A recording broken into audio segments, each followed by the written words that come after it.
Skill technical team की तरफ से आप सभी का स्वागत करता हूं ऑप्शन सेलिंग के इस कोर्स में।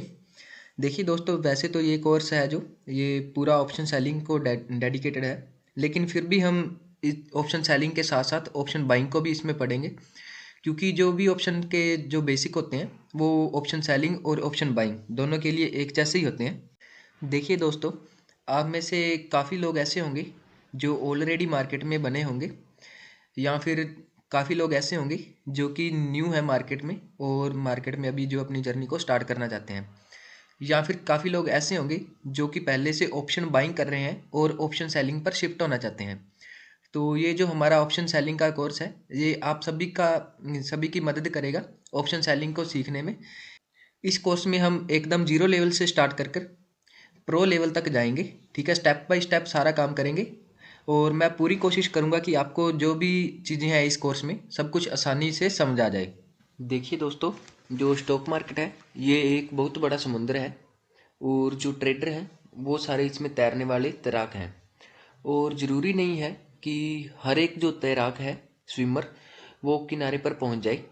बहुत से ऐसे लोग हैं या हम कह सकते हैं तैराक हैं जो अपनी दौड़ को बीच में ही छोड़ देते हैं, और ये बीच में छोड़ने के बहुत से कारण हो सकते हैं, जिसमें सबसे बड़ा कारण है लॉस।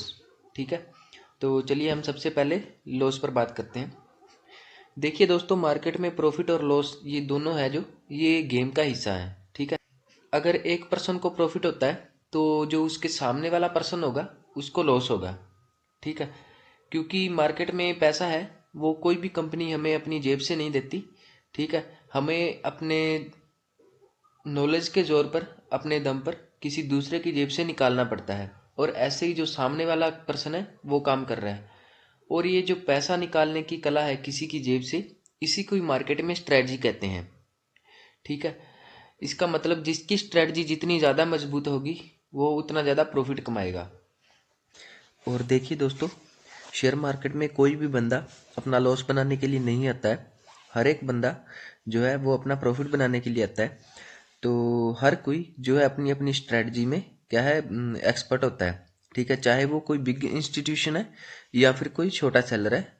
ठीक है, और जो ऐसे है जितने भी बड़े बिग इंस्टीट्यूशन होते हैं वो शेयर मार्केट के समुद्र के मगरमच्छ हैं, जो कि छोटी मछलियां, जो छोटे ट्रेडर हैं या बीच में तैरने वाले तैराक, सभी को खाने का जो है बल रखते हैं। क्योंकि बिग इंस्टीट्यूशन होते हैं उनके पास पैसा बहुत ज़्यादा होता है, जैसा कि रियल लाइफ में होता है, जिसके पास जितना ज़्यादा पैसा होता है दुनिया उसकी होती है। वैसे ही शेयर मार्केट में है कि जिसके पास जितना ज़्यादा पैसा है मार्केट उसकी तरफ चलेगी, या फिर ऐसे कह सकते हैं कि वो अपने हिसाब से मार्केट को मैनिपुलेट कर सकते हैं। तो ऐसे बहुत सारे फैक्टर होते हैं जिसकी वजह से जो कि छोटे ट्रेडर हैं उनको लॉस हो जाता है। तो हमें क्या है, अपनी अपनी स्ट्रेटजी में जो है एक्सपर्ट बनना पड़ेगा, जिसके लिए हमारे बेसिक्स क्लियर होने चाहिए। ठीक है दोस्तों, देखो, अगर आपके बेसिक्स क्लियर हैं शेयर मार्केट के, तो जो आपके लॉस हैं, लॉस होने के चांसेस कम हो जाएंगे। लॉस कम हो जाएगा, या ऐसे भी हो सकता है कि लॉस बिल्कुल ही जीरो हो जाए आपका। और इसके लिए जो है आपको आपकी साइकोलॉजी को मेंटेन रखना पड़ेगा और लगातार प्रैक्टिस करते रहना पड़ेगा, जिसकी वजह से आपके अंदर सेल्फ कंट्रोल भी आएगा, जिससे आप ग्रीड से भी बच सकोगे और आपकी साइकोलॉजी भी मेंटेन रहेगी। और देखिए दोस्तों, शेयर मार्केट में जो है लॉस है वो हर एक किसी को होता है। ठीक है, ऐसा नहीं है कि लॉस नहीं होगा, क्योंकि फेलियर से ही हमें कुछ ना कुछ सीखने को मिलता है। ठीक है, और मेरे कहने का मतलब ये नहीं है, मैं आपको डरा नहीं रहा हूँ, आपको एक रियलिटी बता रहा हूँ मार्केट की, जिसके बारे में आपको पता होना चाहिए कि अगर कहीं पर भी आपका लॉस हो तो आपकी जो साइकोलॉजी है वो खराब ना हो, क्योंकि ये एक गेम का हिस्सा है और ये कन्फर्म है कि ये होगा। ठीक है, और कितना होगा वो आप पर डिपेंड करता है, आपकी साइकोलॉजी पर डिपेंड करता है कि आप कितना लॉस बेयर कर सकते हो, आपकी स्ट्रैटेजी पर डिपेंड कर सकता है कि आपने अपना लॉस कितना लिमिट किया हुआ है। ठीक है, और देखिए दोस्तों, दुनिया का कोई भी कोर्स या बुक है वो आपको क्या है, आपकी साइकोलॉजी में, आपके सेल्फ कंट्रोल में, इसमें एक्सपर्ट नहीं बना सकता। इसके लिए आपको खुद से ही मेहनत करनी पड़ेगी, और ये जो सारी चीज़ें हैं या आप पर ही डिपेंड करती हैं। लेकिन इसका मतलब ये नहीं है कि कोई भी कोर्स आपके बिल्कुल ज़रूर काम का नहीं है। देखिए दोस्तों, आपको यहाँ से बेसिक्स सीखने को मिलेंगे जिस पर आप लगातार वर्क करोगे, बार बार आपको स्ट्रेटजीज मिलेंगी, ठीक है। इन पर अगर आप लगातार वर्क करोगे तो आपकी जो साइकोलॉजी है और स्ट्रेटजी है वो ऑटोमेटिक जो है मेंटेन हो जाएंगी। तो चलिए देखते हैं कि हम इस कोर्स में कौन कौन से चैप्टर्स हैं उनको पढ़ेंगे। तो चलिए शुरू करते हैं। चलिए दोस्तों, हम देखते हैं किल टेक्निकल के इस ऑप्शन सेलिंग कोर्स में हम कौन कौन से चैप्टर्स पर बात करेंगे। तो दोस्तों, हम क्या है कि कुल मिलाकर 8 चैप्टर्स पर बात करेंगे, ठीक है। लेकिन जैसे ही मेरे को लगेगा कि आपको कुछ और ऐड करना है इस कोर्स में, तो मैं साथ के साथ ऐड करता रहूँगा, ठीक है। तो सबसे पहले देखते हैं कि हम कौन कौन से चैप्टर्स पर बात करेंगे, ठीक है। तो जो हमारा पहला चैप्टर होगा वो बेसिक्स ऑफ डेरिवेटिव, ठीक है। डेरिवेटिव मार्केट के जितने भी बेसिक्स बनते हैं, फ्यूचर कॉन्ट्रैक्ट, ऑप्शन कॉन्ट्रैक्ट, ठीक है, कॉल पुट क्या चीज़ें होती हैं, क्या एक्सपायरी क्या होती है, ऐसी छोटी छोटी जितने भी बेसिक्स बनते हैं इसके जो हमें पता होनी चाहिए, उन सभी के ऊपर बात करेंगे।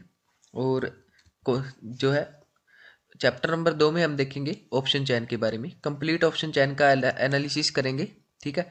कि ऑप्शन चैन के छोटे छोटे कंपोनेंट्स हैं, जैसे कि ओपन इंटरेस्ट हो गया सबसे इम्पोर्टेंट, आईवी क्या चीज़ होती है, ठीक है, इन चीज़ों के ऊपर बात करेंगे।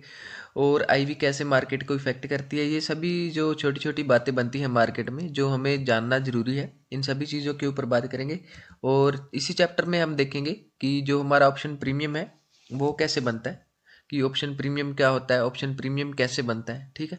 इन सभी चीज़ों के ऊपर बात करेंगे। ऑप्शन प्रीमियम के कौन कौन से जो है ये कंपोनेंट है, कैसे ऑप्शन प्रीमियम को बनाया जाता है, कैसे मार्केट इसको इफेक्ट करती है, एक्सपायरी पर कहाँ पर हमारा जो ऑप्शन है वो एक्सपायरी हो, ये सभी चीज़ें हैं, इन चीज़ों के ऊपर बात करेंगे चैप्टर नंबर 2 में। चैप्टर नंबर 3 में हम ऑप्शन ग्रीक्स को देखेंगे, जो कि कंप्लीट एक मैथमेटिकल के ऊपर जो है हमारा चैप्टर होने वाला है, मैथमेटिक्स के ऊपर, ठीक है। कि ऑप्शन ग्रीक क्या होते हैं, कितने प्रकार के हमारे ऑप्शन ग्रीक हैं, कैसे ये प्रीमियम को इफेक्ट करते हैं मार्केट की मूवमेंट के साथ या मार्केट की वोल्टिलिटी के साथ, जो भी हमारी इंटरेस्ट रेट्स होती हैं, इन सभी के साथ कैसे जो है ऑप्शन प्रीमियम को इफेक्ट करते हैं ऑप्शन ग्रीक्स, इन चीज़ों के ऊपर बात करेंगे चैप्टर नंबर 3 में। और चैप्टर नंबर 4 में जो एक छोटा सा चैप्टर हमारा बनता है, उसमें हम देखेंगे कि ऑप्शन बाइंग और ऑप्शन सेलिंग में क्या फ़र्क है, इन दोनों का जो है हम थ्योरेटिकली देखेंगे क्या क्या फ़र्क होता है इसमें, ठीक है। उसके बाद मैं आपको कुछ एग्जांपल्स भी दिखाऊंगा कि जिससे हमें प्रेफर करनी है ऑप्शन सेलिंग, मैं क्यों प्रेफर करता हूँ उसके बारे में आपको बताऊंगा। और इसी चैप्टर में मैं आपको सिखाऊंगा कि बास्केट्स कैसे बनाते हैं, कि बास्केट से ऑर्डर कैसे लगाना है, हमें ऑप्शन सेलिंग में कैसे बास्केट का यूज़ करना है। देखिए दोस्तों, ये जो चार चैप्टर हैं पहले वाली, ये थ्योरेटिकली है, ठीक है। इसमें जो है बेसिक्स है मार्केट की, और ये सभी को पता होना ज़रूरी होता है, ठीक है। तो ये 4 चैप्टर जो हमारे होंगे ये थ्योरी पर डिपेंड करते हैं, ठीक है। और उसके बाद जो हमारा 5वां चैप्टर होगा ये भी थ्योरी पर ही है, मार्केट व्यू कैसे बनाएंगे, कि इसमें पर मैं क्या करूँगा, इंडिकेटर्स के ऊपर बताऊँगा, इंडिकेटर्स कौन कौन से इंडिकेटर्स हैं जिससे हमें सेलिंग में मार्केट का व्यू बनाना है, कि ट्रेड लेने से पहले हमें जो है मार्केट का व्यू होना ज़रूरी है, ठीक है, कि हम कौन सी दिशा में मार्केट जाने वाली है, ट्रेंड के बारे में बात करेंगे इस चैप्टर में, ठीक है। और चैप्टर नंबर 6 है जो, यहाँ से हम कंप्लीटली ऑप्शन सेलिंग पर हो जाएंगे, ऑप्शन सेलिंग के ऊपर बात करेंगे चैप्टर नंबर 6 से, क्योंकि इसके पीछे जो है हम बाइंग को भी साथ में लेकर चलेंगे, क्योंकि जो है हमारी हेजिंग की जो स्ट्रेटजीज होती हैं उसमें हमारी जो है बाइंग काम आएगी। और सेलिंग के साथ साथ अगर हम बाइंग को भी समझ लेते हैं तो सेलिंग को समझना भी थोड़ा आसान हो जाता है। देखिए दोस्तों, चैप्टर नंबर 6 में हम स्ट्रेटजीज पर बात करेंगे, जो हमारी कंप्लीट 8 स्ट्रेटजीज बनती है ऑप्शन सेलिंग की, उनके ऊपर, जिसमें हम नेक्ड सेलिंग और हेज के द्वारा जो भी हम सेलिंग स्ट्रेटजीज बनाते हैं उन सभी के ऊपर बात करेंगे, ठीक है। और चैप्टर नंबर 7 में हम बात करेंगे कि जो हमारी आयरन कॉन्डर स्ट्रेटजी है ऑप्शन सेलिंग के लिए, जो सबसे ज़बरदस्त स्ट्रेटजी है आयरन कॉन्डर, उसी को ही लेकर मैं चलूँगा चैप्टर नंबर 7 और 8 में, ठीक है। इन दोनों के ऊपर बात करेंगे हम, ठीक है। चैप्टर नंबर 8 में हम बात करेंगे कि जैसे हमारी मान लीजिए कोई पोजीशन चल रही है, उसमें कोई गड़बड़ हो रही है, हम लॉस में जा रहे हैं, तो उस ऑनगोइंग पोजीशन को हमने कैसे मैनेज करना है। मेरे कहने का मतलब इसमें हम बात करेंगे हमारी जो एडजस्टमेंट थ्योरीज होती हैं उनके ऊपर, ठीक है। चैप्टर नंबर 7 में हम स्टैंडर्ड डेविएशन और जो अदर फॉर्म्स है जिससे हम स्ट्राइक प्राइस को चूज़ करते हैं, इन सभी चीज़ों के ऊपर बात करेंगे। देखिए दोस्तों, आप में से बहुत सारे ऐसे लोग होंगे जिन्हें ये भी नहीं पता होगा कि स्टॉक मार्केट कैसे काम करती है। तो इसके लिए मैं आपको एक रियल लाइफ एग्जांपल बताऊंगा जिससे आपको जो सेलिंग के पीछे का जो कॉन्सेप्ट है वो भी समझ आ जाएगा कि हम सेलिंग कैसे करते हैं, सेलिंग कैसे काम करती है। ठीक है, तो चलिए शुरू करते हैं। देखिए दोस्तों, मान लीजिए कि कोई व्यापारी है जो कि अनाज का व्यापार करता है। ठीक है, तो वो क्या करता है, रुपये 2000 के प्रति क्विंटल के हिसाब से जो है 100 क्विंटल गेहूँ है वो खरीदता है। ठीक है, तो ऐसा करने में उसे जो कंप्लीट अमाउंट लगा है वो कितना लगा है, 2000 इंटू 1000, सॉरी 100, तो वो हो गया 2 लाख रुपए। ठीक है, तो वो व्यापारी क्या करता है, अब आगे किसी व्यापारी को 2100 के भाव से प्रति क्विंटल वो जो गेहूं उसने पहले खरीदा था वो बेच देता है। तो ऐसा करने पर उसे जो कंप्लीट अमाउंट जो मिलेगा वो कितना मिलेगा, 2100 इंटू 100 वो मिलेगा 2,10,000 रुपये। तो इस उसने जो कंप्लीट ट्रेड की, पहले बाय किया फिर सेल किया है गेहूं को, तो उसमें इसका प्रॉफिट कितना हो गया, 2,10,000 माइनस 2,10,000 रुपये उसका कंप्लीट प्रॉफिट रहा है।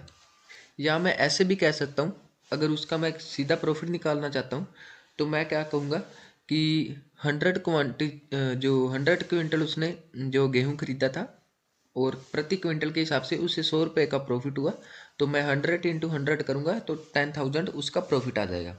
सेम वे में हम स्टॉक मार्केट में भी प्रॉफिट और लॉस करते हैं।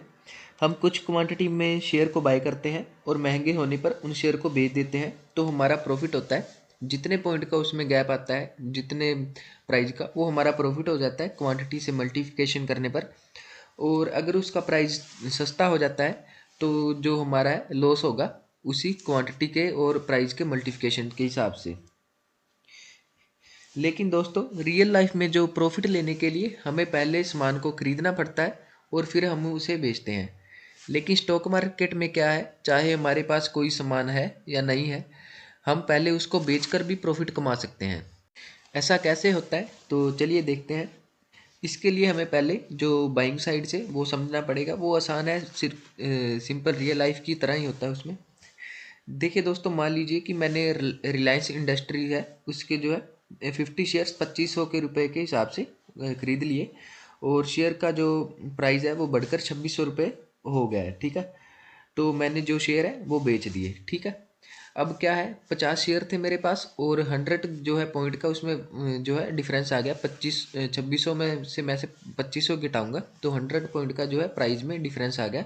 तो जो मेरा इस कंप्लीट पोजीशन बनेगी, पहले मैंने बाय किया है फिर सेल किया है, तो कंप्लीट पोजीशन बनेगी, उसका जो प्रॉफिट होगा वो कितना होगा, 50 इंटू 100 वो होगा 5,000 रुपये।